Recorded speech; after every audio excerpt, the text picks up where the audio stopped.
안녕하십니까. 새해 경자년을 맞이해서 여러분 가정의 화목과 건강이 함께 하시기를 기원합니다.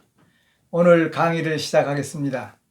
오늘 강의의 제목은 용과 산, 소위 그 용맥과 산의 모형 등에 대해서 말씀드리겠습니다. 말씀을 드리기 전에 금년 경자년을 맞이해서 새로운 새해를 맞이해서 과연 금년에는 우리나라는 또 우리 국민들은 어떤 영향을 받고 어떤 운이 전개될 것인가, 나름대로 오행상 또는 그 주역상 간단히 한 말씀 드리겠습니다. 우리나라는 주역으로 볼 때 간인향에 들어갑니다. 건곤간손의 감리진태, 이 8귀 중에서 간인향에 들어갑니다. 그 말은 중국을 중심으로 해서 중국을 중앙토로 볼 때 우리는 동방목에 들어갑니다. 간인, 인이라는 것은 범인자인데 인 중에는 간목이 들어 있습니다. 그래서 간목으로 보고, 말하자면은 동북향, 동쪽과 북향의 그 사이 간방을 우리나라의 좌로 봅니다. 그래서 천기와 직기가 어떻게 작용하는가를 간파할 수 있는 것입니다. 그러면 북쪽에 있는 소련은 북방수, 수의 기운을 많이 가지고 있는 나라이고, 또 서방금, 유럽이라든지 미국, 특히 미국은 금이 왕한 나라고 금국에 속합니다. 또 남방화, 그 섬나라들은 저 화국에 속하는데 우리나라만큼은 목국인데, 금년에 금국에 해당하는 그 경자년이라 그러면 경금이거든요. 금 중에서도 양금입니다. 아주 센 금이에요. 경금과 신금이 있는데 경금이 아주 상당히 냉혹하고 아주 좀 냉정한 그런 금 기운이 들어온 해다 이 말씀이에요. 그러면은 과거에 경자년에 4.19 혁명이 일어났습니다. 또 그 전에 경술국치도 경금 경자년이죠. 또 근래 여러 국내외적으로 우리나라에 많은 영향을 미친 그런 해가 경자년에 들어있다는 것을 볼 때 경금의 작용이 많이 할 것이다. 저는 그렇게 봅니다. 그래서 금극목이라 오행상 상극에 들어가는데, 이 극은 조금 약하게 하면 충격을 준다는 뜻이고, 아니면은 쇠로 나무를 베어버린 그런 형국과 그런 의미를 포함하고 있습니다. 더군다나 미국이 금국의 나라이기 때문에 그 나라가 영향권 안에 있다, 이런 말씀이에요.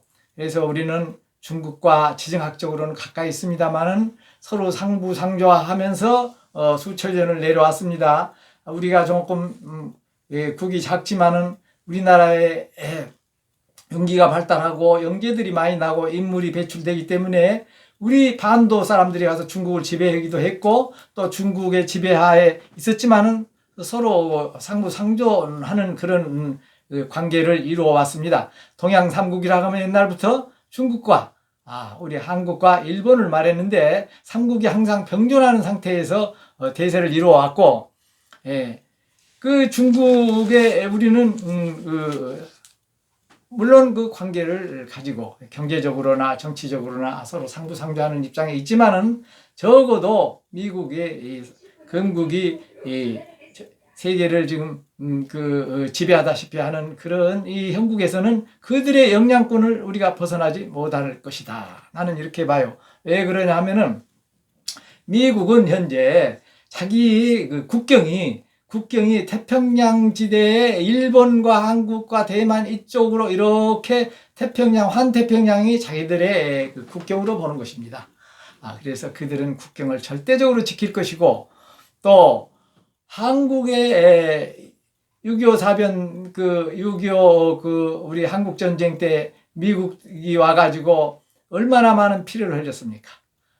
그들이 5만 명 이상의 인명을 한국전에서 손실을 했고, 또 그들이 영향권 하에서 지금도 그 전쟁이 끝나지 아니하고 정전 상태를 이어오고 있는 이런 입장에서 그들이 한국을 절대로 포기하거나 또는 방관하지 않을 것입니다. 우리는 이러한 국제관계를 좀 연관해서 금년에는 그래서 금기운이 우리나라를 말하자면 상극 평관칠살이라고 합니다. 양과 양이 부딪히는 그런 평관칠살의 운이 들어오기 때문에 내외적으로 상당한 어떤 충격을 받을 것이다. 적어도 그러나 경자년이라고 해서 자는 수거든요. 그래서 수니까 금생수해서 금기운을 조금 빼주기는 한다고 해서 잘 넘어가지 않을까 그렇게도 봤습니다만은 다시 미국하고 저렇게 지금 그 국제관계가 불편한 관계가 있기 때문에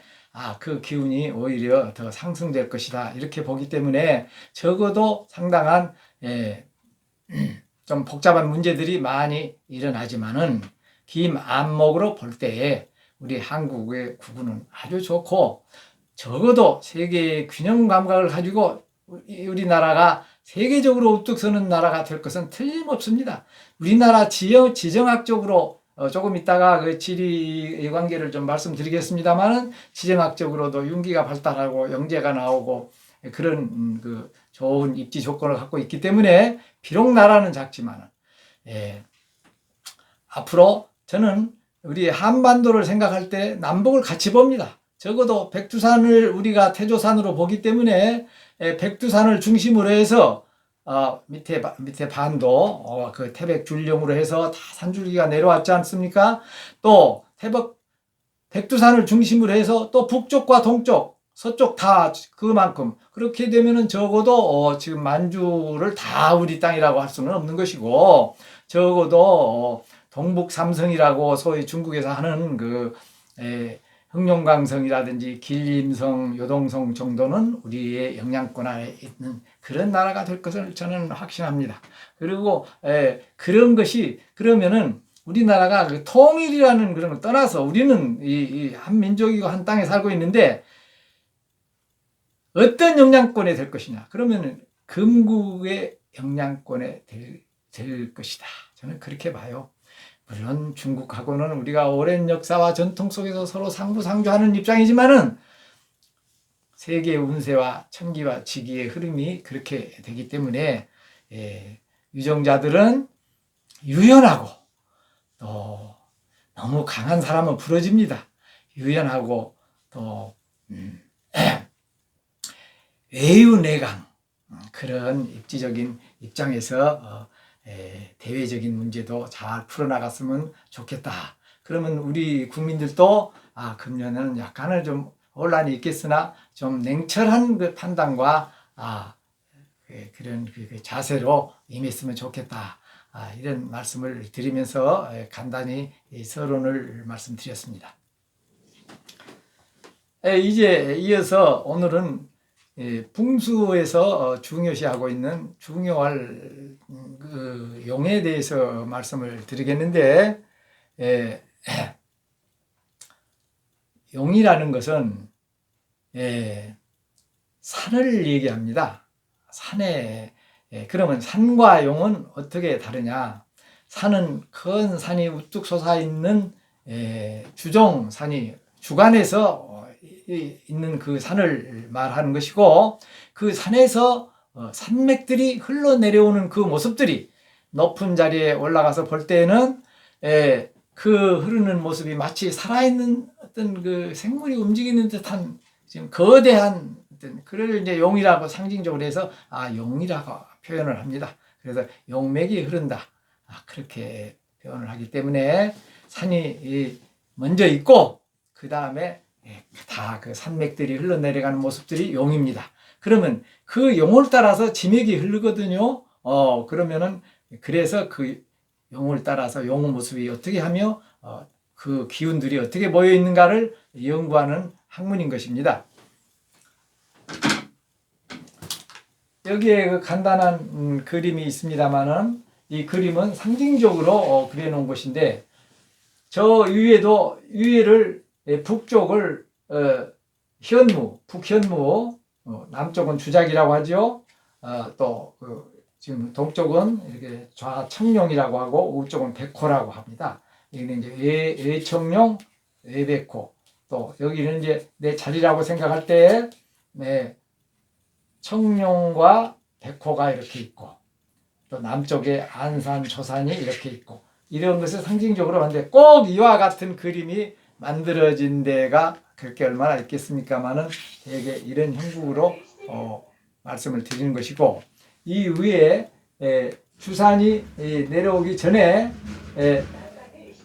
저 위에는 조산이라고 해가지고 조산이라고 해서 또 큰 산하고 연결되어 있어요. 또 올라가면 태조산이 있어요. 태조산은 우리나라는 전체적인 그 국세를 볼 때는 백두산을 태조산으로 삼습니다만은 그러면 이 태조산과 이 내 자리와 거리는 얼마를 따지냐? 10리도 되고 100리도 되고 1000리도 됩니다. 예를 들어서 삼척에 우리 이 조선조 이성계의 선조가 있는 중경묘라고 있습니다. 삼척의 할기리에 중경묘를 보면은 거기는 백두산에서부터 천리를 끌어왔다 하는 자리인데 제가 수년 전에 거기를 한 2번 가봤습니다만은 그 자리는 그 올라가는 조금 높은 데가 있습니다만은 아주 그 연기를 받은 좋은 자리이고 기억에 가장 뚜렷하게 남는 것은 주변에 있는 그 우리 그 적송들이 너무 아름답고 그 수천 평 되는 그 자리에 쭉 있는데 그 모습이 너무 아름답고 우리나라 대표적으로 잘 보존되어 있어요.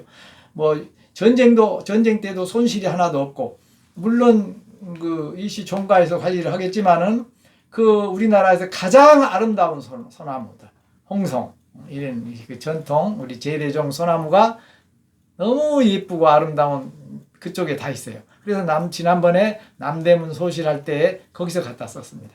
거기서 갖다 쓰고 또 이시 종가에서 기증을 했고 그래서 남대문 수리할 때도 갖다 씁니다. 그인데 거기가 천리를 끌어왔다. 내령이 천리를 끌어왔다. 그렇게 말하거든요. 그래서 자 그러면은 사국이란 것은 뭘 보고 사국이라 하면은 북현무, 남주작, 좌청룡, 우백호를 사국이라고 하거든요. 국세를 물론 물에서도 사국이 있었지만은 그거는 수에 관한 설명이고 여기에 저는 그 원전에 좀 의존을 하겠습니다만은 이 모양은 어떻게 되면 좋느냐? 현무는 수두하고 그랬습니다. 현무는 수두하고 청룡은 완연하고 백호는 훈비하고 주작은 상무하고 금호장강의 군자지지다 이런 말이 있는데 이것은 무슨 말이냐면 현무가 내려온 그 모양은 머리를 숙인 듯한 그러한 모양 머리를 이렇게 다소곳이 숙이되 힘차게 내려왔다 이 말씀 힘차게 그런 모습이고 청룡의 모습은 완연하게 끊기지 않아야 됩니다. 끊기면 형제간에 그 아주 분란이 많고 그래요. 그 도중하차가 많고 그래 끊기지 않게 잘 완연하게 돌아왔고 그러면 백호는 훈비하다 그랬어요. 한 몇 마디로서 사고 영법이 다 해석이 되니까 훈비하다는 것은 뭐냐면 말머리 비자에다가 온순할 훈자입니다. 그 말이 같은 동물이지만 얼마나 온순합니까? 말이 고개를 숙이고 있는 온순한 상태. 물론 기상은 높지만은 순박하게 온순하게 말이 먹이를 숙이려 있는 그러한 모습이라야 좋다. 그럼 남쪽에 있는 안산은 어떤 형국이냐? 주작이 상무한다. 주자는 봉황주자입니다. 붉을자가 아니고 봉황주자에다가 또 봉황작자예요. 세작자인데 큰 세작자예요. 봉황이 상무하다. 그냥 날개상자 춤을 추듯이 날개를 추듯이 가뿐하게 아름답게 앞에가 있는 그 모습이 주작이다 이렇게 설명을 하거든요. 네, 사국이 완연하니 금호 장강에 또 수법이 이 사이사이에서 이렇게 물이 득수가 나오고 여기서 합수가 돼서 파국을 해서 흘러내리고 지난번에 제가 설명을 드렸죠. 그래서 용과 수가 합해서 하나의 국세를 이룬다. 그러면 내 자리를 만들기 위해서는 들어올 때 여기가 딱 내려오는 그 모습이 반드시 직선으로는 절대 내려오지 않습니다. 그것이 지연지수라 굴곡과 방향을 틀어서 그렇게 내려와야 되는데 그 모습이 이렇게 굽어져 있는데 하나의 굽어지는 그 각도가 30도 정확하니 제가 용에서 설명할 때 한 국향의 그 각도가 30도라고 했죠. 이것도 30도씩 딱딱 이렇게 각도를 정해져 가지고 이렇게 구부러져야지 그게 힘차게 내려오는 것이지 그냥 직선으로 내려온다든지 그냥 한번 돌아서 쭉 내려온다든지 그것은 사령이라고 해가지고 쓰질 않습니다.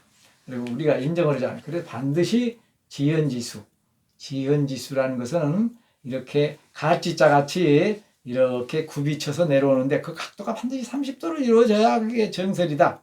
그래 아니면 굴곡이 진다 이 말이에요. 이렇게 높았다 낮았다 이렇게 그런 식으로 힘이 뭉쳐서 내려온 이 자리를 우리가 용맥의 현상이 이렇다 이렇게 말씀을 드린 것입니다. 우리가 산내기 얘기가 나왔는데 산의 모습이 우리나라를 보면은 이렇습니다. 저 백두산에서부터 내려와 가지고 그 산맥들이 얼마나 많습니까? 저 함경산맥으로부터 태백산맥으로 쭉 내려오다가 서울은 광주산맥으로 내려갑니다. 광주산맥이 내려가고 그 위에는 마시령 산맥이 있고 광주 산맥 밑에는 그 충청권의 차령 산맥이 있고 또 그 밑에 내려가면 호남 쪽으로는 노령 산맥이 있고 태백 산맥이 있으며 태백 산맥에서 다시 갈라져 가지고 소백 산맥 경상권의 경상도 쪽에 소백 산맥 이런 식으로 우리나라는 한 줄기 한 땅이며 한 산맥에 그 우리는 그 접하고 있는 것입니다. 우리나라가. 자, 그러면 여러분께서 또 중요한 이 말씀을 이렇게 내려온 산맥에서 이러한 모양들이 수려하고 이쁘게 이렇게 되어 있어야 되는데 이 자리에 마지막에 들어오면은 이 주산 밑에서 내려오면 여기가 이제 그 속결이라고 하는데 거기에 들어가지고 마지막에 현무 속결이 딱 됐을 때 어떻게 들어와야 내 자리가 만들어지는가? 그것은 아주 한 가지라도 여러분이 딱 알아야 돼요. 이 한 가지라도 이래 알으셔야지. 들어왔을 때 30도씩 이렇게 굽이쳐서 들어왔을 때 마지막 들어오는 자리. 마지막에 들어왔을 때 딱 굽이치는 자리를 딱 좌에서 밀어가지고 우쪽으로 힘이 뭉쳐졌으면은 그걸 보고 좌선이라고 합니다. 그냥 우쪽으로 힘이 뭉쳐서 지금 여기에 한 가지 선이 있죠. 이렇게 위에서 용맥이 이렇게 내려왔을 때 이렇게 30도 딱 굽어서 내려옵니다. 이렇게 딱 내려왔을 때 이렇게 가지고 여기서 내려왔을 때 이렇게 힘이 내려가지고 내려왔다 이 말이에요. 그러면 이쪽으로 힘이 뭉쳐서 내려갔죠. 그러면 내려왔을 때 그러면 내 자리는 어떻게 될 것이냐? 그러면은 내 자리는 뭉쳐온 자리를 향해서 밑에를 바꿔줘야 된다 이 말이에요. 무슨 말씀인지 알겠어요? 그래서 좌선은 좌선대로 써. 여기가 지금 그림이 조금 짧게 돼 있지만은 여기는 가늘고 여기는 굵지요. 굵은 대로 힘이 갔지 않습니까? 그러면 내 자리도 그쪽으로 상을 그쪽으로 둬야 된다 이 말씀이에요. 아시겠습니까? 예, 좌선. 이게 한 가지 예인데, 마지막에, 마지막에 나중에 가서 점열할 때 다시 한번 설명을 드리겠습니다만은, 이러한 대원칙이 있는 거예요. 그리고 이것을 계산할 때는 또 주역의 얘기가 나오는데, 주역의 8개, 8방향, 24양, 향을 할 때는 24양의 물을 할 때도, 이때도 주역이 들어갔지만은, 특히 용은 이 주역에 의한 향을 맞추지 않으면은 소위 잡난이다. 그래가지고 불범한다. 그래서 치지 않습니다. 주역 8궤에서 나온 대로 해야지. 그러면 여기에서는 지금 그림을 다시 한번 보여드리면은 지금 이제 저 남쪽으로 보는 이런 형국인데 이렇게 24향과 24용을 8개로 나누니까 3개의 향들, 3개의 향들이니까 3개씩 하니까 3, 8은 24, 8개죠. 8개로 나눠집니다. 반드시 이게 이제 그러면 임자계, 축간인, 간묘을, 진손사, 병오정, 미곤신, 경유신, 술건해 이렇게 해서 8개가 되는데 이것은 예를 들어서 임자계 하지 않습니까? 그러면 이 감괴랑 감괴, 축간이는 간이죠. 그 다음에 여기는 또 간묘을, 여기는 진괴, 그 다음에 진손사, 그러면 여기는 손괴, 그 다음에 병오정, 그러면 여기는 이괴고, 또 미곤신 하면은 공괴다 이 말씀이야. 그 다음에 경유신 그러면 여기는 태괴, 이와 같이 여기는 또 술건해 그러면 여기는 검괴, 이런 식으로 해서 8궤에 맞추어서 용이 입수가 돼야지 그 범위 내에서 틀어야지. 만약에 이쪽 다른 궤를 범하거나 그쪽에서부터 틀어지면은 그것은 전혀 맞지 않는 겁니다. 그걸 잘 맞춰야 되는 겁니다. 그래서 마무리를 할 때 8궤에서 맞춰라. 간단히 말해서 제목이 그렇습니다. 8궤에 의해서 맞춰야지 그렇지 않으면은 무의하다. 그 말씀을 꼭 드리고 한 함수라도 이렇게 알고 계셔야지 이렇게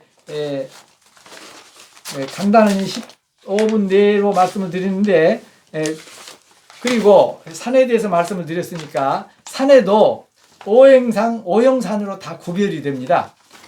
목화, 토, 금, 수. 그러니까 목형산이 있고 수성산이 있고 화성산이 있고 토성산이 있고 금성산이 있고 그래요. 그 산마다 그 성질과 영향이 조금씩 다릅니다만은 이와 마찬가지로 여기 지금 가까이 지금 보여드리겠는데요. 이렇게 부드럽게 이렇게 흘러내려간 듯한 이런 산은 수성에 들어가고 그 다음에 이렇게 삐쭉 올라가 가지고 높이 기상 있게 친 것은 목성이라고 합니다. 그 다음에 뾰족하게 이렇게 조금 날카롭게 올라간 거는 화성, 불화자. 근데 이제 두둠하게 우리가 밋밋한 것은 토성이라고 그러죠. 방향이라고 그래가지고. 그 다음에 둥글둥글한 모양들이 이렇게 굽이쳐서 이때 수성은 잘잘하게 그냥 내려가지만은 이 금성은 둥글한 모습이 그래서 밑에 금성과 토성을 아주 높이 평가를 합니다. 그리고 금성 그 좋은 혈은 금성이나 물론 여기 목성 수성 중에서도 많이 있습니다만